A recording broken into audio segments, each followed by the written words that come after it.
There is a kind of power that cannot be bought, inherited, or borrowed. It does not come from a title, a bank account, or a crowd's applause. It comes from something quieter, the energy a person chooses to protect instead of spend carelessly. For centuries, this idea has lived in the shadows of philosophy, buried in the writings of monks, warriors, and thinkers who understood one truth. The world rewards those who master themselves before they try to master anything else. This is not a trend. It is a return to something ancient. We live in an age of instant noise. Every notification promises a small hit of pleasure. Every scroll offers a tiny escape. And in chasing these fleeting shadows, something vital gets quietly drained away. This isn't about deprivation for its own sake. It's about noticing where your energy goes and asking whether it's building the life you want or simply leaking away, unnoticed, into distraction. The first step toward power is always the same: awareness of the leak before you conceal it. Self-discipline is not punishment, it is architecture.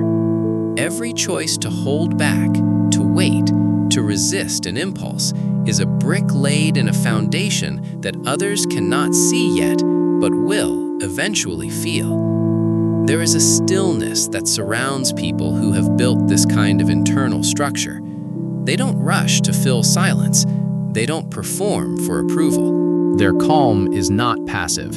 It is the visible edge of something enormous happening underneath, like a held breath before a decision that will change everything. The old Stoics knew this. They practiced voluntary hardship, small, chosen discomforts, not to suffer, but to prove to themselves that they could not be owned by their urges. A person who controls their own desires cannot easily be manipulated, rushed, or broken. Every refusal becomes a quiet act of sovereignty. Every not yet is a rehearsal for a stronger, steadier self. This is the same discipline that built empires, wrote philosophies, and carried warriors through battles that seemed unwinnable at the start. Attraction, influence, respect, none of these are won through words alone. They are won through presence. Watch a person who is fully at ease in their own skin.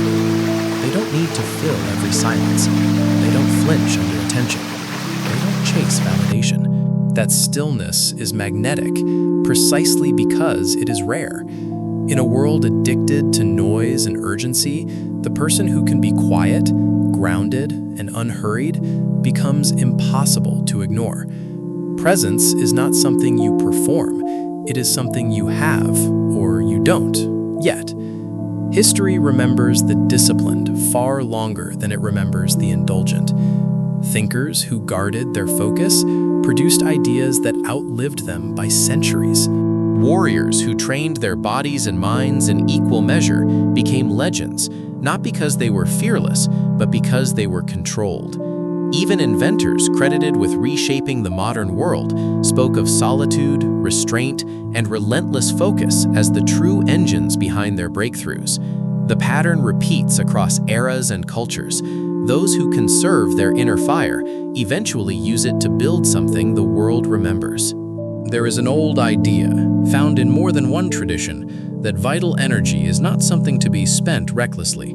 It is something to be redirected. Like oil in a lamp, it burns brighter and longer when it is not wasted. Whether you take this as metaphor or literal truth, the lesson underneath is the same.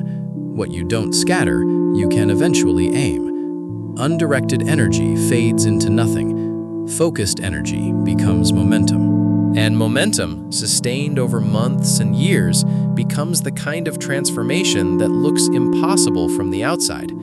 But this path is not without its dips. There will be days when the fire feels dim, when discipline feels heavier than the reward promises. This is not failure.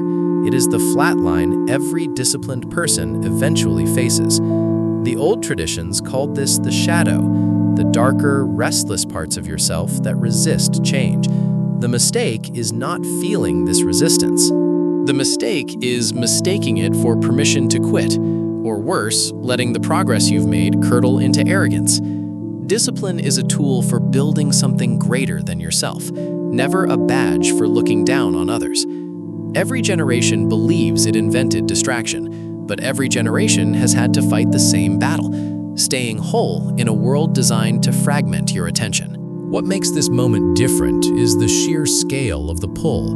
Algorithms built by teams of engineers competing for the smallest sliver of your focus. To choose stillness now, deliberately, is an act of quiet rebellion. It is choosing to be the exception in a culture built on exhaustion. You are not opting out of life. You are opting into a sharper, steadier version of it. Picture the version of yourself that exists on the other side of this discipline. Not louder, not flashier, but undeniably more solid. Someone who doesn't need to prove anything because their presence already speaks. Someone whose calm isn't fragile, but earned, brick by brick, refusal by refusal, quiet morning by quiet morning. That person is not a fantasy. They are simply the accumulation of every small choice you haven't made yet, waiting patiently for you to catch up to them. The mind, when it is not constantly depleted, becomes an ocean instead of a puddle. You start to notice things you used to miss, the subtext beneath a conversation, the tension in a room, the difference between real connection and performance. This isn't mysticism. It's simply what happens when your attention is no longer scattered across 100 small distractions. Clarity is not a gift. It is what remains when everything unnecessary has been stripped away. Building anything worthwhile, a body of work, a body of skill, a body of character, requires the same ingredient: energy that hasn't been spent on things that don't matter.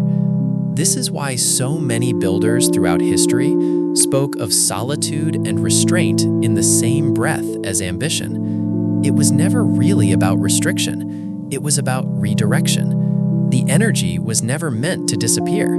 It was meant to be pointed, deliberately, at something worth building, a craft, a mission, a version of yourself worth becoming. There is no dramatic finish line here, no single day where mastery arrives fully formed. It is closer to tide than lightning, slow, steady, reshaping the shore one wave at a time. Some days will feel like nothing changed. Other days, without warning, you'll notice you handled something, a temptation, a conflict, a moment of chaos, with a steadiness that would have been impossible a year ago. That is the proof. Not applause, not recognition, just the quiet, undeniable evidence of who you've become. This is not a performance for others. It was never meant to be seen, only felt. First by you, and eventually by everyone who stands near your calm and wonders where it came from. The world is full of people spending their fire in every direction at once, chasing noise, chasing approval, chasing anything that fills the silence. You don't have to be one of them. The choice, as it always has been, is quiet, private, and entirely yours to make, today and tomorrow and the day after that. You've reached the edge of an idea that has outlived every civilization that discovered it. It doesn't belong to any one tradition, warrior or thinker. It belongs to anyone willing to practice it. Stillness, restraint, focus, redirected instead of wasted. This isn't a finish line you cross once. It's a discipline you return to, again and again, until it stops feeling like effort and starts feeling like who you are. That is the entire secret. It always was. Now it's yours to carry forward.